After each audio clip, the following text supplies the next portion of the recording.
자, 이번 시간에는 7장 하겠습니다. 개공의 보수입니다. 저희가 이렇게 열심히 공부하는 이유는 정 따서 돈 벌기 위해서입니다. 보수 얼마나 받을 수 있는지, 무슨 돈을 받는지, 계산 어떻게 하는지 공부를 해보겠습니다. 총설에는 이미 앞에서 공부한 거 써졌습니다. 초과해서 받으시면 안 돼요. 금정이죠. 임등치, 형사처벌 대상이 됩니다. 1년에 1천. 합의가 있었어도 초과해서 받으시면 안 됩니다. 초과해서 받은 돈은 무효 돌려주셔야 됩니다. 자, 그러면 받는 돈에는 두 가지 이름이 있습니다. 하나는 중개보수, 하나는 실비. 그 중에 실비는 사실상 못 받는 돈입니다. 그리고 실제로 현장에서도 주고받는 돈이 아니에요. 그러니 실비는 시험에 나올 일이 없죠. 나오더라도 지문 정도로만 나올 뿐입니다. 중개보수에서 시험 문제 다 나오죠.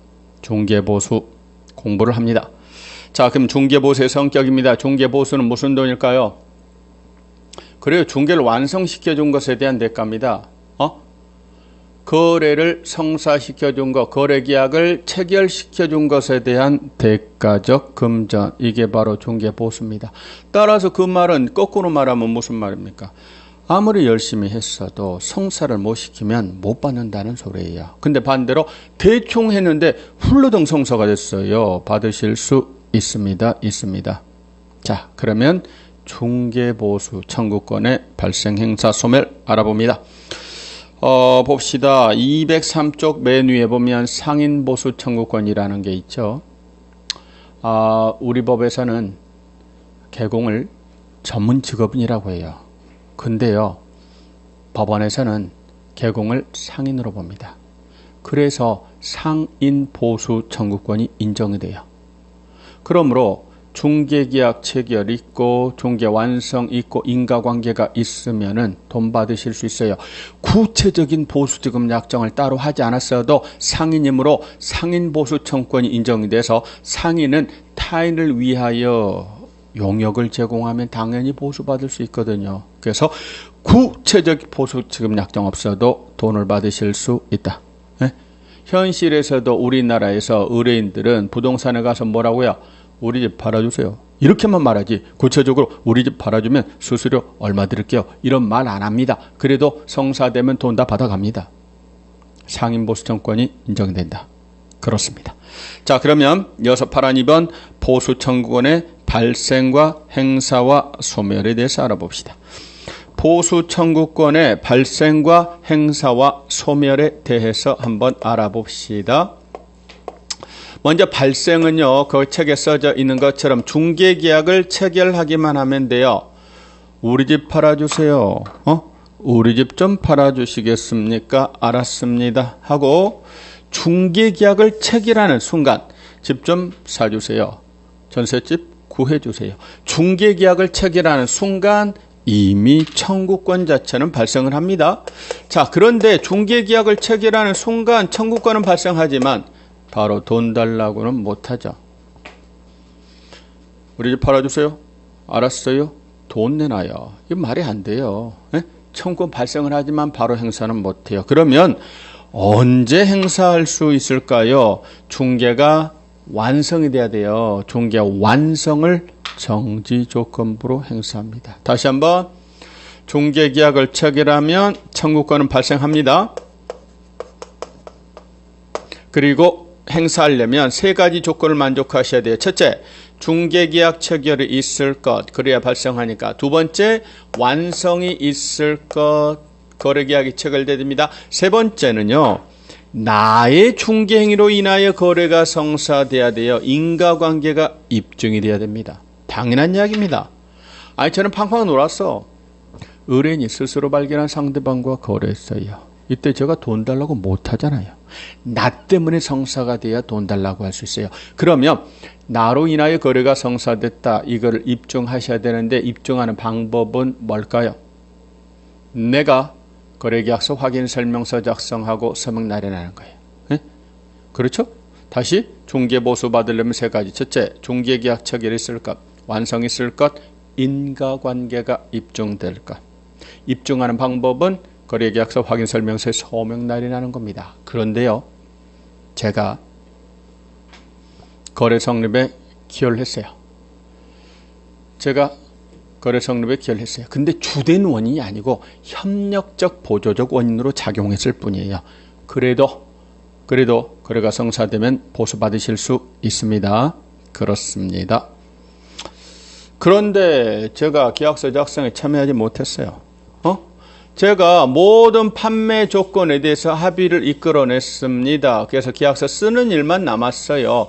오라, 우리 사무실에 오라, 작성하자 그랬는데 그들이 값을 배신하고 따로 둘이 만나가지고서 계약서를 써버리는 바람에 업자 갑이 거래 성립에 결정적 기여를 했음에도 불구하고 계약서 작성에 참여하지 못했어요.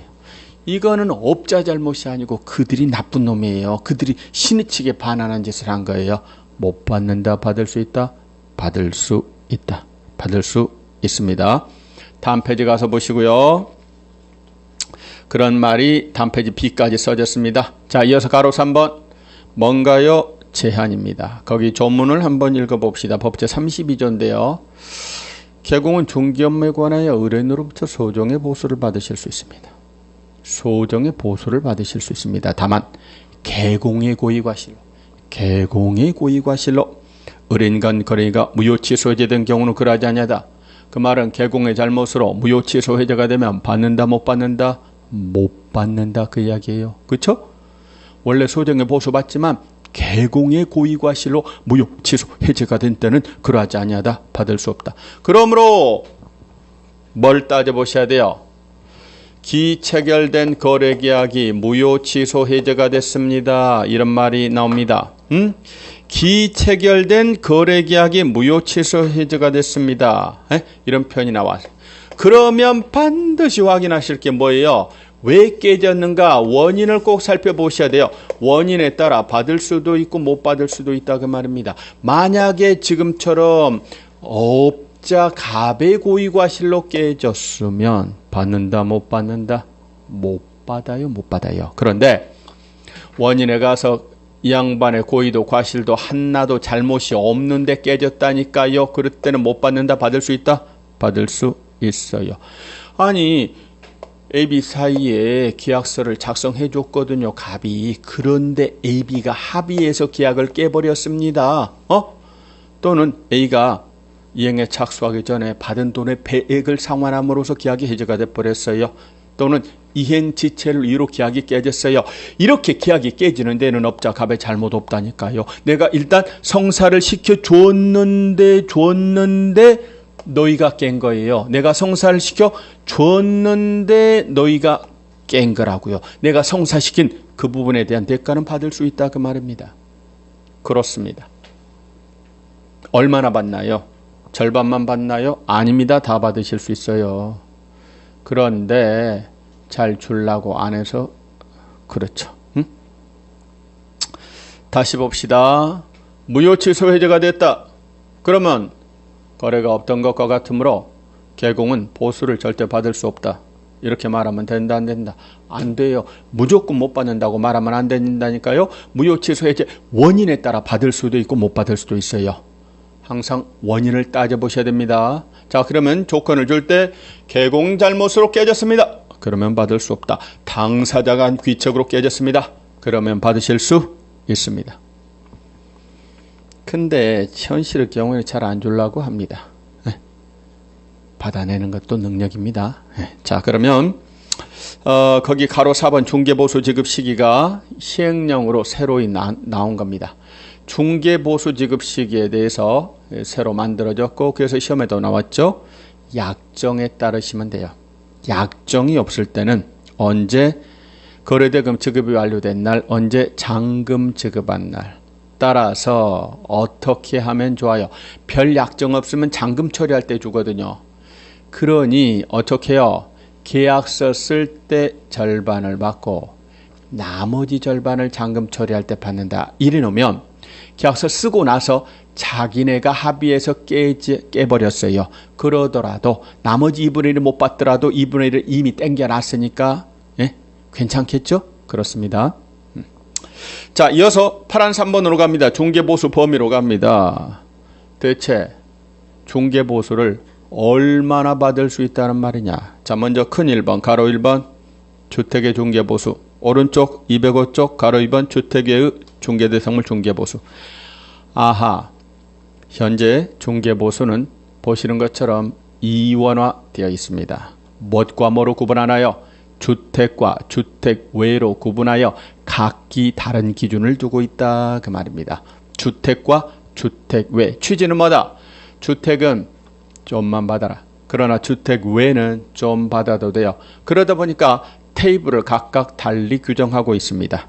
자, 그러면 이렇게 봤네요. 현재는 주택과 주택 외로 구분하여 각기 다른 기준을 두고 있다니까요. 자, 주택에 대해서는 국토교통부령이 정하는 범위 내에서 그렇습니다. 시도 조례로 정하고 있고요. 주택 외에 대해서는 국토교통부령으로 직접 정하고 있습니다. 이 외라는 말이요. 보수편에서는 붙는가 안 붙는가 꼭 주의하셔야 돼요. 예? 주택 외 이래놓고 국토교통부령이 정하는 범위 내에서 시도 조례로 정합니다. 이렇게 말하면 틀려요. 또는 주택이라고 해놓고 국토교통부령으로 직접 정하고 있습니다. 이렇게 연결해도 틀립니다. 외자가 붙는가 안 붙는가 꼭 구분하셔야 돼요. 자, 이때 주택에는 주택의 부속 토지 포함 개념으로 이해를 하시면 됩니다. 자, 그럼 하나씩 알아보도록 하겠습니다. 주택부터 알아보도록 합니다. 국토교통부령에서 가이드라인을 주고 그 가이드라인 범위에 맞춰서 조례로 정합니다. 자, 그런데 어디 조례인가요? 시군구 조례인가요? 시도 조례인가요? 시도 조례. 여기서 시도 조례는 특별시, 광역시, 특별자치도 그리고 도의 조례 이런 뜻입니다. 시군구 조례 아닙니다. 구체적인 요율과 한도액은 공인중개사 법령을 봐야 한다. 조례를 봐야 된다. 조례를 보셔야 돼요. 자, 그러면 국토교통부령에서 가이드라인을 줍니다. 그 가이드라인이 204쪽 가로 1번 동백 2번에 있어요. 자, 거기 봅니다. 주택의 중개보수는 쌍방으로부터 각각 받대요. 어떻게 받는다고요? 각각 받아요. 계산해서 나온 금액이 100만 원이면 50, 50 균분하여 받는 게 아니고 각각 100만 원씩 받습니다. 이어지는 말, 그 일방입니다. 쌍방 합계 아닙니다. 일방 한도는 매매 교환의 경우는 거래 금액의 1000분의 9 이내로 하고 무조건 1000분의 9가 아니라 1000분의 9 이내입니다.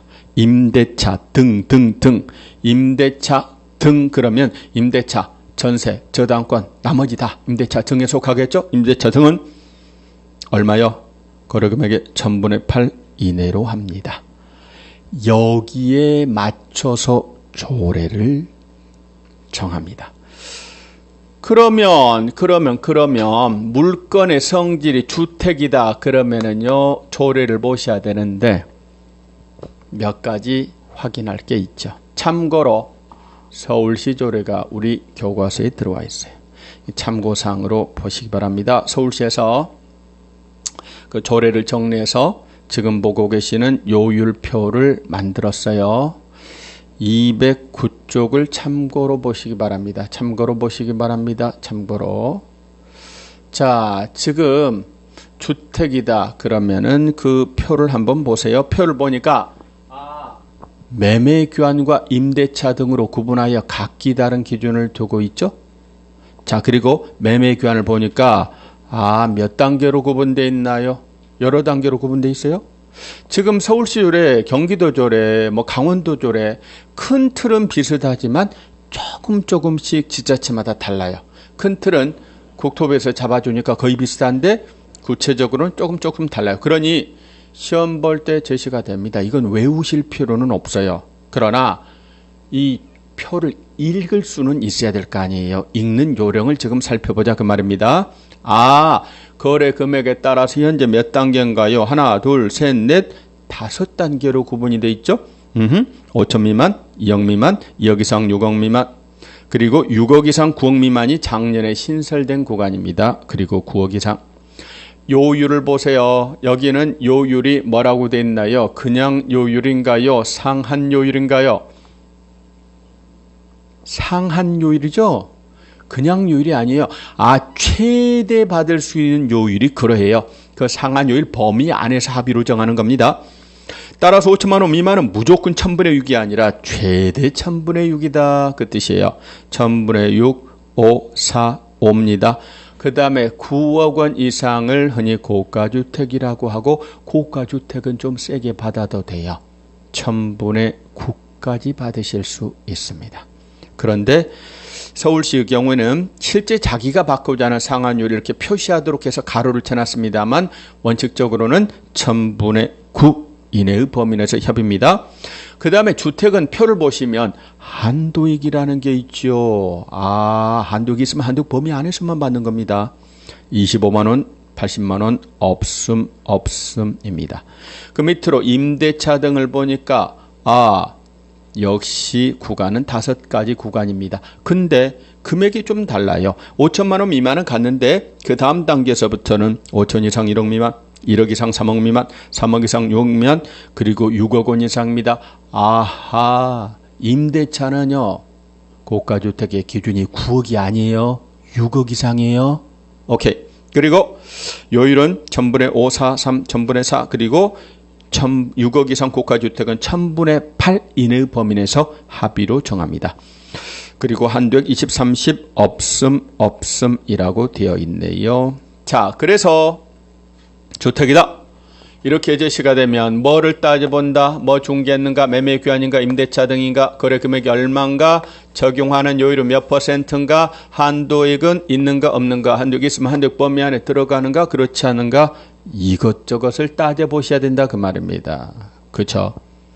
그러면 다시 원위치해서 살펴볼 겁니다. 원위치해서 205쪽 위에서 세 번째 줄 서로 다른 경우입니다. 자, 거기 그 부분이 참 시험에 잘 나와요. 지금 주택은 조례로 정하잖아요. 조례로 정하다 보니까 어떤 문제가 발생할 수 있다? 시도가 서로 다를 수 있다니까요. 아파트 매매를 중개했는데 아파트는 어디에 있는 아파트냐면 강원도 강릉에 있는 아파트래요. 그런데 중개는 서울에 있는 서울 강남구의 중개사무소에서 중개를 했어요. 자, 이때는 어디 조례를 기준으로 할까요? 1번 강원도 조례, 2번 강릉시 조례, 3번 강남구 조례, 4번 서울시 조례. 4번. 예? 서로 다를 때는 사무소 물건 소재지 아닙니다. 중개사무소 소재 시도 조례를 적용해요. 시군구 아니에요. 시도 조례를 적용합니다. 자, 그런데 자, 똑같은 케이스인데 법인이 중개했다. 법인의 주된 중개사무소는 서울 강남에 사무소가 있는데 분사무소는 어디에 있냐면 경기도 양평에 분사무소가 있는데 경기도 양평의 분사무소에서 성사를 시켰다니까요. 양평의 분사무소에서 성사시켰어요. 이때는 어디 조례다? 경기도 조례를 적용한다고요. 분사무소에서 성사시켰으면 분사무소 소지 시도 조례를 적용하는 겁니다. 자, 이어서 가로 2번 주택 외로 넘어가 보도록 하겠습니다. 주택 외는요, 국토교통부령으로 직접 정한다고 했죠. 그런데 보니까 두 가지로 구분이 되어 있어요. 뭐하고 뭐로 구분이 되냐면 작년에는 이런 구분 없었는데 작년 중반에 이걸 만들었습니다. 주거용 오피스텔이다. 이런 구간을 새로 하나 만들었어요. 주거용 오피스텔하고 기타하고. 자, 그럼 기타에는 나머지 모든 것들이 전부 다 기타에 들어갈 겁니다. 예컨대 상가, 점포 뭐 이런 식으로 표시합니다. 토지, 농지 이런 식으로 표시합니다. 또 사무소, 공장 이렇게 표시합니다. 임목 이런 거 전부 다 어디에 속하는 거예요? 주택 외 그 중에서 기타에 속하는 거예요. 자, 보니까 주거용 오피스텔의 경우에는요. 주거용 오피스텔은 매매나 교환의 경우에는요. 얼마요? 1000분의 5 이내의 범위 내에서 협의를 정합니다. 임대차 증의 경우에는요. 1000분의 4 이내의 범위 내에서 협의로 정합니다. 주거용 오피스텔이라고 하는 거를 하나 만들었어요. 이게 원래 무슨 말이냐면 원래 주택의 중개보수는요. 뭘로 받으실까요? 주택의 중개보수는 실제 용도를 기준으로 받는 게 아니에요. 중개보수는 원래 실제 용도를 기준으로 받는 게 아니고 공부상 용도를 기준으로 받아요. 뭐로 받는다고요? 공부상 용도를 기준으로 받아요. 그런데 작년까지만 해도 오피스텔의 이 공부상 용도는 업무시설. 근데 주거용으로 쓰이고 있었다 그 말입니다. 근데 작년 초까지만 해도 보수는 공부를 기준으로 받기 때문에 실제로 주거용으로 쓰여도 중개보수는 전부 다 뭘로 받았냐면 업무시설로 받아서 1000분의 9까지 받았다 갔다 그 말이에요. 여기에 대해서 불만이 많습니다. 야, 실은 이거 주택하고 똑같이 주거용으로 쓰는데 왜 1000분의 9씩이나 받느냐? 이런 여론을 반영해서 이 부분을 손질을 했어요. 오피스텔이어도 주거용으로 만약에 쓰이는 오피스텔, 단 모든 건 아니고 일정한 조건을 만족하는 주거용 오피스텔은 주택처럼 받겠다 그 말이에요. 중개보수를 주택처럼 받겠다. 그래서 매매규하는 1000분의 5 이내, 임대차 등은 1000분의 4 이내의 범위 내에서 협의입니다. 그러면 주거용 오피스텔이려면 주거용으로 쓸 수 있어야 되니까 몇 가지 기준을 만족하셔야 돼요. 거기서 살림살이 하려면 입식 부엌이 있어야 돼요. 화장실, 목욕탕 있어야 되고 주거 전용 면적이 85제곱미터 이하야 돼요. 요런 조건을 만족한 것들을 앞으로 주거용 오피스텔 이렇게 부르겠습니다. 얘네들은요 1000분의 5, 1000분의 4 이내의 범위 내에서 협의로 정합니다. 그러면 나머지 얘들 오피스텔에도 주거 전용 면적이 130제곱미터다. 그럼 기타에 속하는 거예요. 나머지 것들은 전부 다 어떻게 해요? 1000분의 9 이내의 범위 내에서 그렇습니다. 협의로 정하는 금액을 보수로 받는다 그 말입니다. 만약에 150제곱미터 주거용 오피스텔이다. 또는 상가, 점포, 토지 또는 농지, 사무소, 공장, 임모, 광업재단 이렇게 나왔다. 그러면 두 눈 딱 감고 1000분의 9 이내의 범위 내에서 협의로 정합니다. 예를 들어서 상가다. 그런데 매매를 중개했구나. 얼마다? 6억 원이라고 해보도록 하겠습니다. 임대차를 중개했구나. 얼마다? 6억이라고 해보도록 하겠습니다. 이때는 매매를 중개했던 임대차를 중개했던 쳐다보지 마세요. 두 눈 딱 감고 1000분의 9. 그렇습니다. 주택 외 그중에 기타는 뭘 중개했는가 묻지 않는다니까요. 1000분의 9 범위 안에서. 따라서 6954 이 경우도 6954 540만 원 받으실 수 있어요. 근데 만약에 이거를 제가 조건을 바꿔서 주택이라고 한번 바꿔서 표를 한번 읽어볼까요?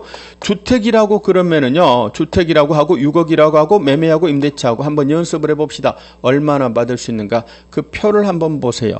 6억이면 구간이 어디에 속하나요? 아까 제가 200 몇 페이지에 있는 209페이지에 있는 표를 보세요. 주택이고 매매고 6억 이상 9억 미만에 속합니다. 얼마요? 1000분의 5. 그러면 얼마요? 5, 6, 30, 300만 원 맞죠? 만약에 주택이고 금액은 똑같이 6억이고 그러면 얼마 받을까요? 6억이면 어디 속하죠? 거기 고가주택에 속하지 않나요? 임대차고 6억입니다. 6억 원 이상이니까 뭐야? 68, 48, 480만 원 받아. 어떻게 된 게 매매 중개권보다 임대차 중개권이 보수가 더 많아요. 왜 이렇게 됐냐면 6억이어도 이 경우는 고가주택이 되는 바람에 1000분의 8까지 받을 수 있잖아요. 그렇죠? 그러는 바람에 오히려 그렇습니다. 그러면 만약에 3억이라고 한번 해볼까요? 그러면은 표본은 연습하자 그 말입니다. 3억이라고 해보도록 하겠습니다. 매매고 3억이면은 어디 구간에 속하나요? 그 표를 보시면 2억 이상 6억 미만에 속합니다. 따라서 1000분의 4, 4, 32, 120만 원이 되겠죠? 120만 원입니다. 자, 그런데 임대차 3억입니다. 임대차 3억이면 구간이 어디에 속하나요? 3억 이상 6억 미만, 역시 1000분의 4니까 4, 32, 120만 원. 어떨 때는 금액이 같은데 고가주택이 되는 바람에 얘가 더 같을 때도 있고 또 똑같을 때도 있고 또 얘가 더 많을 때도 있어요. 그러니까 표를 보고 천천히 따져보셔야 되는 겁니다. 주택인가 주택 외인가 항상 잘 노선이 달라지니까 물건의 성질을 가장 먼저 확인하셔야 됩니다. 그렇습니다.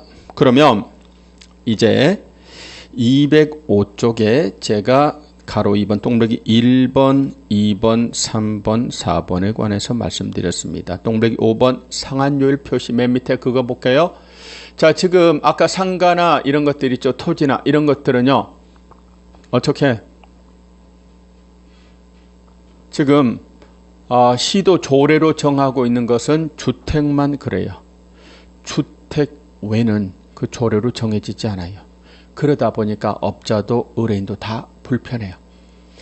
업자 입장에서는 이 표에 안 나와 있으니까 따로 법령을 보면서 보수에 대한 설명을 해야 되고, 의뢰인 입장에서도 표에 보니까 상가는 나와 있지 않아요. 그러면 대체 얼마를 줘야 되는가 불안에 떨어요. 자, 그래서 그 표에다가 주택 외에 대해서도 표시를 해주자. 천분의 9 범위에서 실제 자기가 받고자 하는 상한요율을 거기다 표시하고 표시된 상한요율을 초과해서 받을 수는 없게 하자. 그게 무슨 말이냐면, 다시 뒷페이지 넘겨보시면 209페이지 보시면 그래요. 그 표가 있죠. 서울시 부동산 종기보수 요율표 맨 밑에 보면 주택 그리고 오피스텔 외 토지 상가 등이라고 해놨습니다. 그래놓고요. 매매교환 임대차 등에서 거래금액의 1000분의 가로 열고 이내 이렇게 써졌죠. 그렇습니다. 이게 뭐예요? 원래는 여기에 뭐만 나와야 되는데 주택만 나와야 되는데 주택 외에 대해서도 1000분의 9 범위 내에서 실제 자기가 받고자 하는 상한요율을 거기다 표시하라 그 말입니다. 그리고 표시된 상한요율을 초과해서 받을 수는 있다 없다? 없다 그 이야기예요. 없습니다. 오케이. 그러면 다시 원위치 옵니다. 206쪽으로 옵니다. 206쪽으로 오세요. 거기 보시면 복합건축물이라는 게 있어요. 항상 숫자를 주의하셔야 돼요. 지금 신도시에 근린 상가주택 매매를 중개했어요. 3층짜리 상가주택입니다. 3층짜리. 그런데 1층, 2층은 상가고 3층이 주택으로 쓰여요. 자, 이때 상가 부분 전체 대금은 5억인데 그 중에 상가 부분이 얼마, 주택 부분이 얼마 이런 금액 구분이 안 돼요. 그러니까 이 경우는요. 상가는 상가대로 받고 주택은 주택대로 받고 이럴 수가 없다니까요. 금액 구분이 안 돼요. 그러니 이때는 전체 이 건물의 성격에 따라 보수를 받는 거예요. 전체 중에 주택 부분이 몇 분의 몇? 2분의 1 이상이에요. 네?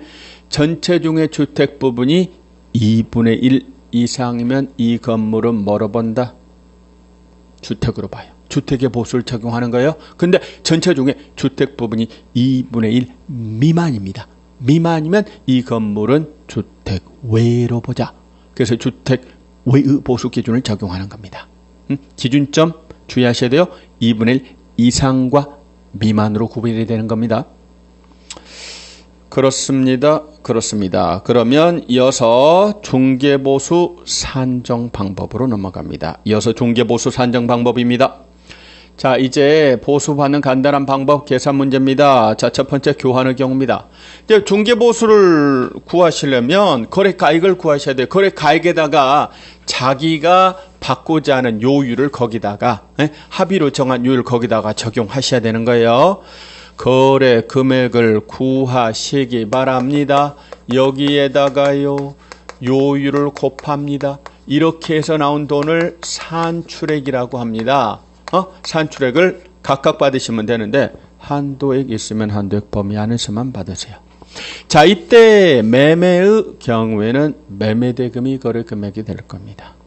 자, 가로 1번 교환은요 큰 거 뭐요? 큰 거. 큰 거를 기준으로 해요. 평균가 적은 거 아닙니다. 교환은 큰 거. 업자에게 유리한 걸 적용하시면 돼요. 큰 가액을 거래금액으로 합니다. 자, 그 다음에 임대차는 임대차 보증금을 기준으로 삼으시면 돼요. 그런데 문제는 차임이 있는 임대차예요. 차임이 있는 임대차입니다. 어떻게 해요? 보증금에 차임이 있으면 차임 월세다 100을 곱한 금액을 보증금에 합산합니다. 그렇습니다. 월세가 있는 임대차예요. 보증금 플러스 월세 곱하기 100을 하세요. 차임 곱하기 100을 합니다. 이렇게 계산해서 나온 금액이 기준점 주의하시고 5천만 원 미만입니다. 기준점 5천만 원 미만입니다. 미만이면 다시 가는 거예요. 얼마로 가나요? 곱하기 70으로 다시 갑니다. 취지는 뭐다? 이렇게 계산해서 나온 금액이 5천만 원 미만이라면 그 임차인은 영세한 임차인이다. 영세한 임차인이다. 영세한 임차인의 중개보수부담을 완화시켜주자. 그래서 곱하기 70으로 다시 계산해서 거래가액 자체를 다운시켜주면 동일한 요율을 적용해도 중개보수가 낮아진다. 이런 논리입니다. 기준점 주의하세요. 시험에 나온 적 있어요. 5천만 원 미만일 때 다시 가는 겁니다. 미만. 자, 그럼 예를 들어서 보증금 2천만 원이에요. 그런데 월세가 얼마라고 해볼까요? 월세가 40만 원이라고 해보도록 하겠습니다. 그러면 얼마인가요? 6천만 원입니다. 6천만 원이면은요, 5천만 원 미만이다, 5천 이상이다. 그러니 다시 간다, 그대로 간다. 6천을 기준으로 해서 보수를 받으시면 되는 거예요. 네? 그대로 가는 겁니다. 그런데 만약에 월세가 20만 원이라고 한번 해볼까요? 2천만 원 플러스 월세 20만 원 곱하기 100 그러면 얼마인가요? 얼마예요? 4천입니다. 4천만 원이면 다시 갑니다. 왜? 5천만 원 미만이니까 곱하기 70으로 이때는 다시 가는 겁니다. 2,7은 14, 1,400에 입천 합치면 결국 중개보수 산정을 위한 거래 금액은 얼마가 된다? 3,400을 기준으로 중개보수 받으시면 돼요. 이때 물건의 성질이 주택이라면 주택의 보수 기준을 적용하시면 되고, 만약에 주택 외의 경우라면 주택 외의 보수 기준을 적용하시면 돼요. 다시 말씀드리면 물건의 성질을 묻지 않고 월세가 낀 임대차 경우 거래 금액을 구하는 요령은 같아요. 보증금 플러스 월세 곱하기 100. 그런데 5천만 미만이면 다시 갑니다. 곱하기 70으로. 이어서 207조 가로 3번 동일한 중개대상물에 대해서 동일 당사자 간의 매매를 포함한 둘상의 거래가 동일기에 이루어집니다. 이때는 매매에 관한 거래 금액만을 적용합니다. 동일 몇 번? 3번. 몇 번이요? 3번. 동일 물건, 동일 당사자, 동일기에 이루어질 때는 뭐로? 매매만을 적용합니다. 그렇습니다. 무슨 말입니까? A가 아파트를 B에게 팔았습니다. 갑이 중개했습니다. 그런데 매매와 동시에 A, B 사이에 임대차 계약도 체결했습니다. 무슨 말인가요? A가 집을 팔았는데요. 당분간 그 집에 눌러 살아야 될 것 같아요. 직장 문제 때문에, 애들 학교 문제 때문에. 그래서 매매권은 매도인, 매수인이 되고 동시에 임대차 계약을 체결합니다. 이때는 얘가 임대인, 얘가 임차인이 돼서 매매와 임대차가 동일기에 체결됐다 그 말입니다. 이때는 업자 갑이 보수를 어떻게 받는다? 각각 받는다. 평균가로 받는다. 임대차로 받는다. 큰 걸로 받는다. 매매로 받는다. 매매로 받습니다. 매매로. 매매요. 큰 거 아니면 매매로 받는 거예요. 자, 그러나 이 말을 뒤집으면 만약에요. 동일 당사자가 아닌 뒤집어 봅니다. 뒤집어서 뭔가요? 동일 물건이 아니거나 동일 당사자가 아니거나 동일계가 아니면 이때는 매매로만 받는다. 각각 받는다. 각각 받습니다. 자, 예를 들어서 A하고 B하고 상가 매매 계약을 체결하고 갑이 중개했습니다. 매매 대금 5억 원짜리입니다. 그런데 B가요 그 상가를 사서 C에게 내놨고 이것 또한 갑이 중개했다 그 말입니다. 내용을 보니까 보증금 얼마? 보증금 2억입니다. 그리고 월세가 얼마라고 해볼까요? 월세가 100만 원이라고 해보도록 하겠습니다.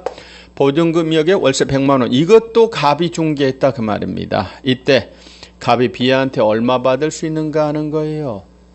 이때는요. 당사자가 다르잖아요. 매매권의 당사자는 A, B.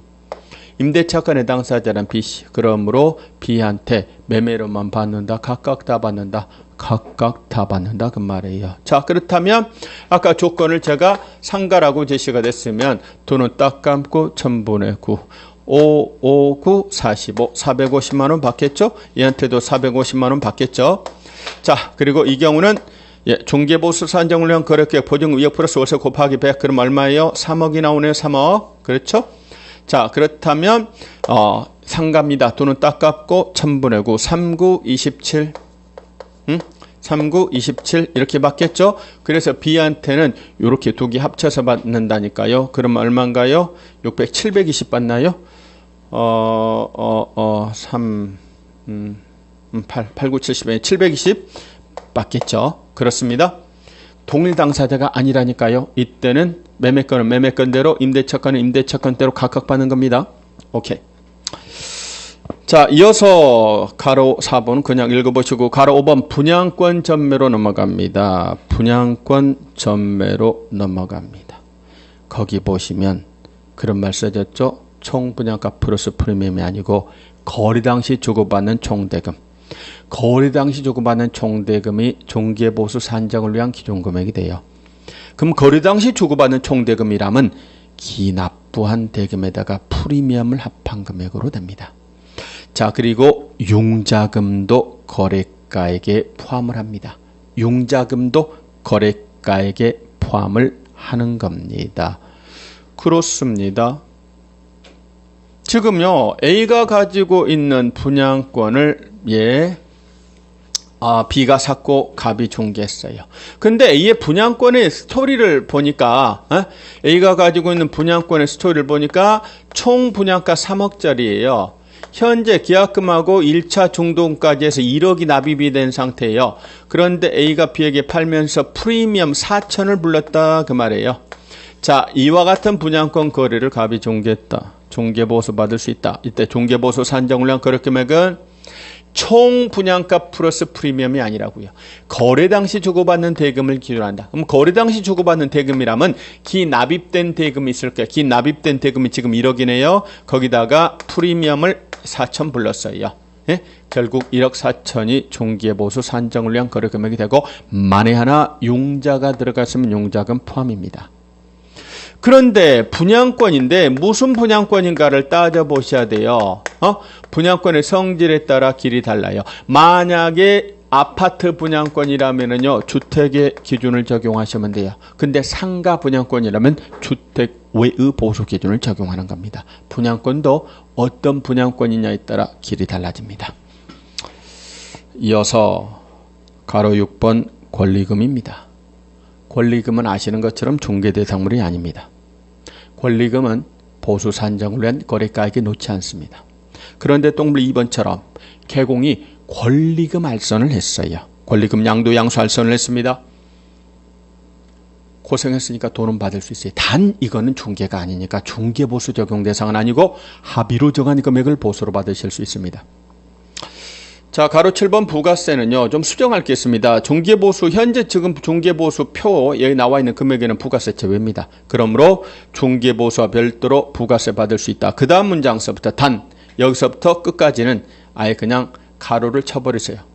왜냐하면 작년까지만 해도 국토부에서 요건에서 가기를 부가세는 누가 받을 수 있느냐? 일반 과세자만 받고 간이 과세자는 못 받는다고 그랬어요.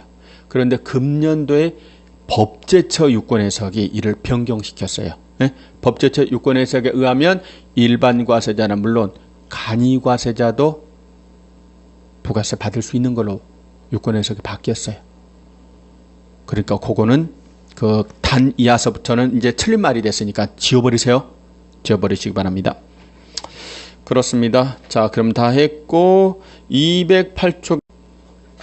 자, 이제 208조 관련 판례 한 두 개 필요한 것만 한번 살펴보도록 하겠습니다.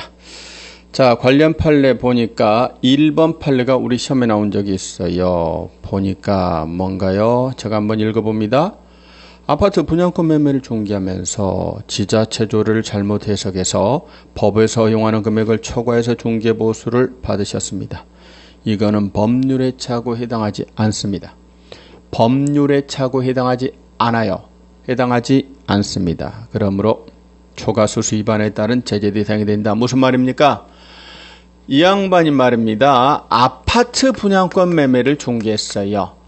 아파트 A가 가지고 있는 아파트 분양권을 B가 사고 이거를 갑이 중개했어요. 그런데 갑이 보수를 많이 받을 욕심으로 뭐 어떻게 받았냐면 원래 아파트 분양권이면 뭘로 받아야 되냐면 주택의 중개 보수로 받으셔야 돼요. 그런데 많이 받을 욕심으로 주택 외로 받으셨어요. 주택 외로 중개 보수를 갑이 받으셨답니다. 그러다가 적발이 됐어요. 근데 뭐라고 핑계를 댑니까? 미안. 나는 분양권이어서 나는 이거 주택 외인 줄 알았어. 주택 외를 적용해서 보수받았어. 이거는 내가 착오를 일으킨 거야. 그러니 나 처벌할 수 없어라고 주장합니다. 그런데 법원에서는 그까이 것은 법률의 착오라고 볼 수 없다. 처벌 못한다. 초과 스스로 처벌할 수 있다. 처벌할 수 있다.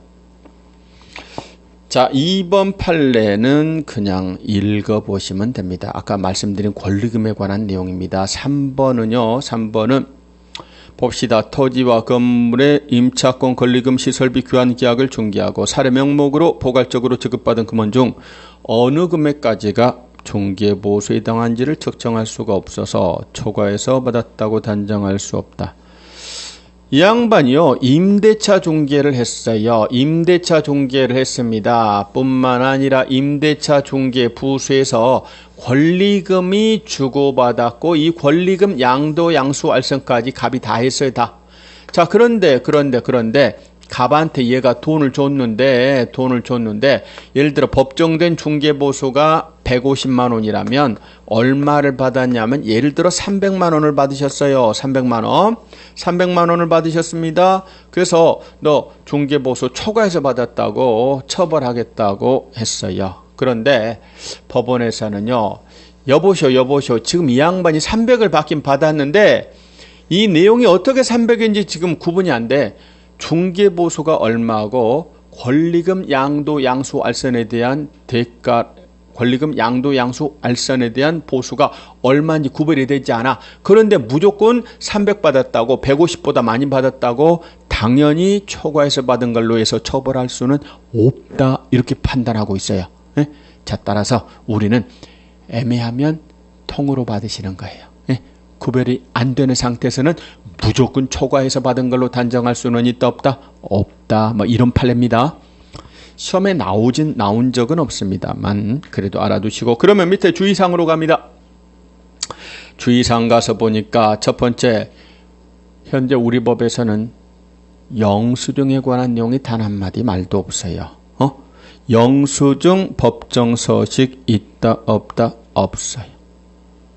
대법원 규칙과 예규에는 법정서식 영수증이 있지만 우리 법에는 없어요. 없습니다. 특별히 따로 영수증 작성 교부 보존 의무 두고 있지 않습니다. 그 밑에 점에 보니까 중개보수 현행 법령은 뭐만 있고 하한 규정은 없고 상한 규정만 있어요. 최저 얼마 이상 이런 건 없어요. 예? 상한 규정만 두고 있습니다. 그 다음 점 구체적으로 이제 계산 문제 풀 때는 가장 먼저 확인할 게 물건의 성질, 주택인가 주택 외인가를 꼭 구별하실 것. 그리고 한두 개 있으면 한두 범위 안에 들어가는가 물어보시고 그 다음에 특히 세 번째 표현 질문을 꼭 확인하셔야 돼요. 일방으로부터 받을 수 있는 금액인지 쌍방 총액인지 꼭 그거 확인하셔야 돼요. 쌍방 총액 이렇게 물어보면 곱하기 2를 하셔야 됩니다. 오케이, 그거 주의하시고 그리고 항상 기준점 주택의 용도가 섞였다. 이때는 2분의 1 이상이면 주택으로 본다. 또 아까 5천만 원 미만 이런 기준점 항상 주의하시고 그러면 다음으로 갑니다. 210조 간단하게 실비 알아봅니다. 실비는 간단합니다. 실제로 주고받는 돈을 실비라고 합니다. 파란 1번 실비 종류, 가로 1번 실비 종류입니다. 요거만 한번 읽어볼게요. 개공은 의뢰인으로부터 25조 1항에 따른 권리관계 확인 또는 31조 규정에 따른 반환채무 이행 보장이 되는 실비를 받을 수 있다. 여기서 알 수 있는 게 실비는 몇 가지가 있다? 두 가지가 있다. 그 말이 두 가지. 25조 권리관계 확인 활동에 소요되는 실비가 있고 31조 반환채무 이행 보장 관련 실비 두 가지가 있다. 자, 그런데 가로 2번 실비는 뭐하고 같냐면 주택과 같아요. 왜요? 주택의 중개보수는 국토교통부령이 정하는 범위 내에서 시도조를 정하는데 실비도 또한 그래요. 국토교통부령이 정하는 범위 내에서 시도조를 정합니다. 자, 그럼 그 밑에 파란 2번 실비 한도와 부담자 여기까지만. 야, 이렇게 써졌어요. 실비 한도는 권리관계 확인 또는 반환점 이행 보장에 드는 비용을 하되 개공이 영수증을 첨부하여 매도 임대 그 밖의 권리를 이전하고자 하는 은행에게 청구할 수 있다. 가로 열고 반환점 이행 보장에 소요되는 실비는 매수 임차 그 밖의 권리를 취득하고자 하는 의뢰를 말합니다. 예, 여기까지만 하면 되고 나머지는 여러분이 천천히 읽어보시면 돼요. 실비에는 두 가지가 있는데 25조 1항에 따른 실비가 있다. 25조 1항이라는 게 뭐냐면 확인 설명이에요. 확인 설명을 해야 된다니까요. 확인 설명을 하려면 조사 확인 활동을 할 수밖에 없고 이 과정에서 비용이 발생할 수 있다니까요. 권리관계 등의 조사 확인 활동을 해야 되고 그 과정에서 비용이 발생합니다. 교통비 발생합니다. 밥값 발생합니다. 등기부 발급비용, 열람비용 발생합니다. 이 비용은 이전 의뢰인에게 받으실 수 있어요. 야, 구분하셔야 됩니다. 이거는 A의 권리를 이전하려는 자의 물건을 팔아주기 위해서 이 발생된 지출된 영업비용으로 보는 거예요. 권리릴릴릴릴리 해서 이렇게 외웁시다. 권리관계 실비는 누구한테? 이전 의뢰인한테 받으실 수 있어요. 하나 더 31조는 반환채무 이행의 보장 예치 제도입니다. 계약금 등을 예치합니다. 이때 보증보험에 가입해서 보증을 설정하는데 돈 들어가요. 그 보험료 등은 받을 수 있어요. 예치 관련 실비는요. 취득의뢰인에게 받으실 수 있어요. 지금 예치 제도로 인하여 이익을 보는 자는 B예요. 거래 안전을 도모할 수 있는 자는 B예요. 반환채무 이행의 보장 예치 관련해서 비용이 발생하면 그 비용은 취득의뢰인에게 받으실 수 있습니다. 취득의뢰인에게 받으실 수 있습니다. 권리릴릴릴릴릴릴릴리 해서 이전 의뢰인이고 예치치치치치치 해서 취득 의뢰인이라고 합시다. 자, 따라서 말장난은 어떤 식으로 한다? 묶어요. 두 개를 묶어놓고 모두 다 이전 의뢰인에게 받으실 수 있다. X. 또는 권리관계 실비는 취득 의뢰인에게 받을 수 있다. 또는 권리관계 실비는 당사자로부터 각각 받을 수 있다. X입니다. 이런 식의 말장난들만 주의를 하시면 됩니다. 권리는 이전, 예치는 취득. 자, 이렇게 해서 이제 중개보수 편을 공부를 해 보았습니다. 이제 8장 지도감독은 다음 시간에 하도록 하겠습니다.